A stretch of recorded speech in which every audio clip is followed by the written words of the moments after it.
오늘따라 잠이 안 오네.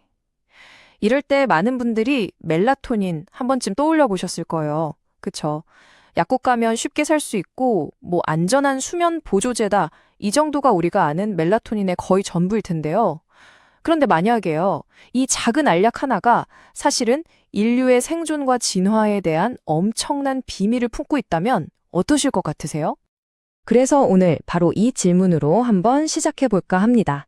우리가 지금까지 상식이라고 믿었던 것들, 이걸 완전히 뒤집어 볼 건데 준비되셨나요? 이 분자 안에 숨어 있는 그 진짜 이야기를 지금부터 파헤쳐 보겠습니다. 자, 25억. 이게 대체 무슨 숫자일까요? 바로 멜라토닌이라는 분자의 나이입니다. 네, 잘못 들으신 거 아니에요? 무려 25억 년. 와, 감이 오시나요? 지구에 복잡한 생명체는커녕 아무것도 없던 그 시절부터 이 분자가 있었다는 거예요. 정말 놀랍지 않으세요? 아니, 대체 왜 이렇게나 오래된 분자가 지금 우리 몸 안에 있는 걸까요? 그래서 멜라토닌의 그 비밀스러운 기원부터 한번 따라가 보려고 합니다. 아마 이 분자가 애초에 잠자라고 만들어진 게 아니었다는 걸 알게 되시면 정말 깜짝 놀라실 거예요. 자, 여기 타임라인을 한번 보세요. 시간을 거슬러 올라가서 약 25억 년 전, 지구에 엄청난 재앙이 닥칩니다. 이름하여 산소 대폭발 사건. 지금이야 우리한테 산소가 없으면 안 되지만 그 당시 원시 생명체들한테 산소는 그냥 맹독이었어요. 맹독. 다 죽어가는 거죠. 바로 그때 알파 프로테오박테리아라는 아주 작은 녀석이 기가 막힌 혁신을 이뤄냅니다. 바로 이 독한 산소로부터 자기를 지키려고 멜라토닌이라는 엄청나게 강력한 항산화 방패를 만들어낸 거예요. 그리고 더 놀라운 건 이 박테리아가 바로 지금 우리 세포 안에서 에너지를 만드는 공장, 미토콘드리아의 도상이라는 사실입니다. 그러니까 뭐예요? 멜라토닌은 수면제가 아니라 생존 그 자체를 위한 가장 원초적인 생존 도구였던 거죠. 그러니까 멜라토닌의 진짜 정체, 이제 아시겠죠? 수면 유도제가 아니에요. 치명적인 환경에서 세포를 지키려고 태어난 고대의 세포 보호자였던 겁니다. 여기서 핵심은 이 분자 구조가 25억 년 동안 단 한 번도 변하지 않았다는 거예요. 그 말은 뭐겠어요? 그만큼 완벽한 분자라는 뜻이겠죠. 자, 그럼 궁금해지죠? 아니, 이 고대의 세포 보호자가 어떻게 지금 우리 뇌에서는 자, 이제 밤이야 하고 알려주는 마스터 신호가 됐을까요? 이제 멜라토닌의 두 번째 역할로 한번 넘어가 보겠습니다. 답은 의외로 간단합니다. 모든 건 바로 빛에서 시작되거든요. 우리 뇌가 어떻게 빛을 착 감지해서 멜라토닌 분비를 조절하는지 그 놀라운 메커니즘을 한번 들여다볼게요. 이 그림을 보시면 이해가 확 되실 텐데요. 되게 신기한 게 우리 눈에는 사물을 보는 세포 말고 아주 특별한 세포가 또 있어요. 얘네들은 딱 하나, 푸른빛만 감지해요. 그리고 그 신호를 뇌의 마스터 시계, 그러니까 식교차 상핵, SCN이라는 곳으로 바로 쏴주는 거죠. 이건 우리가 뭘 보는 거랑은 완전히 다른 그냥 빛 자체를 감지하기 위한 별도의 시스템이라고 보시면 됩니다. 작동 원리는 정말 간단해요. 그냥 온오프 스위치라고 생각하시면 돼요. 낮에 눈으로 푸른빛이 쫙 들어오잖아요. 그럼 SCN이 딱 켜지면서 송과샘한테 신호를 보내요. 야, 멜라토닌 만들지 마. 스톱. 그럼 생산이 멈추고 우리는 정신이 말똥말똥 깨어있는 거죠. 반대로 밤이 돼서 빛이 사라지면 SCN이 조용해지면서 송과샘에 걸려있던 브레이크가 탁 풀리는 거예요. 그러면 드디어 멜라토닌이 뿜어져 나오기 시작하는 거죠. 이게 바로 우리 온몸에 이제 밤이야, 슬슬 잘 준비해 하고 알려주는 신호인 겁니다. 그러니까 핵심이 바로 이거예요. 멜라토닌은 우리를 기절시키는 수면제가 절대 아니라는 거. 억지로 잠들게 만드는 진정제가 아니라 이제 수면이라는 경주를 시작해도 좋다고 알려주는 출발 신호탄 같은 역할인 거죠. 이 차이를 아는 게 정말 중요합니다. 자, 그럼 이런 생각이 들죠? 그럼 잠 안 오면 그냥 멜라토닌 사서 먹으면 되겠네?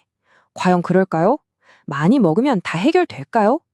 이제 우리가 풀어야 할 이 수면 퍼즐의 가장 중요한 조각을 한번 맞춰볼 시간입니다. 일단 보충제 자체부터 문제가 좀 있어요. 이 자료 한번 보세요. 2024년에 미국에서 팔리는 멜라토닌 제품들을 분석해 봤더니 세상에 라벨에 적힌 함량이랑 실제 함량이 완전 제멋대로인 거예요. 어떤 건 83%나 적게 들어있고 어떤 건 반대로 4배 넘게 들어있고 이게 무슨 말이에요? 내가 지금 얼마나 먹고 있는지도 모르고 먹고 있다는 얘기죠. 근데 이건 사실 부차적인 문제고요. 더 근본적인 질문을 한번 던져봐야 해요. 만약에 여러분의 불면증이 애초에 멜라토닌이 부족해서 생긴 게 아니라면요? 그럼 어떡하죠? 여기에 대한 아주 좋은 예시가 바로 하지프란 증후군, RLS라는 겁니다. 밤만 되면 다리에 막 벌레가 기어가는 것 같고 저릿저릿하고 그래서 도저히 잠을 못 자는 병이죠. 이게 생각보다 엄청 흔해서 성인 10명 중 1명이 겪고요. 심각한 불면증의 진짜 주범인 경우가 많아요. 많은 분들이 이것도 멜라토닌이 부족한가 생각하시는데 원인은 사실 전혀 엉뚱한 데 있었습니다. 그 진짜 원인이 바로 여기 있습니다. 자, 보세요. 우리 몸의 움직임을 조절하는 도파민, 그리고 기분과 수면을 책임지는 세로토닌, 그리고 오늘의 주인공 멜라토닌까지. 이 모든 걸 만들려면 반드시 필요한 공통 재료가 하나 있어요. 그게 바로 철분입니다. 생각해보세요. 공장에 재료가 없는데 어떻게 제품을 만들겠어요? 우리 뇌도 똑같아요. 철분이라는 원재료가 부족하면 뇌가 아무리 애를 써도 도파민도 세로토닌도 멜라토닌도 만들어낼 수가 없는 겁니다. 이 데이터를 보면 정말 충격적이에요. 똑같이 철분이 부족한 빈혈 환자라고 해도 하지불안 증후군이 있는 사람들은 없는 사람들에 비해서 수면의 질이 그냥 바닥을 치고요. 불안하고 우울한 수치도 말도 안 되게 높게 나와요. 이게 그냥 다리가 좀 불편하네? 이 정도 수준의 문제가 아니라는 거죠. 수면과 정신건강 전체가 와르르 무너지고 있었던 겁니다. 자, 그러니까 우리가 여기서 꼭 기억해야 할 교훈이 뭐겠어요? 여러분의 수면 문제가 밤이 왔어 하고 알려주는 신호? 즉, 멜라토닌 자체의 문제가 아닐 수 있다는 거예요. 그 신호를 만들 원재료가 부족해서 생긴 문제일 수도 있다는 거죠. 자, 그럼 이제 지금까지 나온 모든 이야기들을 쫙 모아서 수면에 대한 새로운 접근법을 한번 제시해 볼게요. 우리 몸의 이 똑똑한 생체 시스템하고 싸우려고 하지 말고 오히려 이걸 잘 이용해서 협력하는 방법 말이죠. 더 나은 잠을 위한 새로운 4가지 원칙입니다. 첫째, 아침에 일어나면 무조건 햇볕부터 쬐세요. 뇌의 시계를 정확하게 딱 맞춰주는 거예요. 둘째, 밤이 되면 집안 조명부터 어둡게 하세요.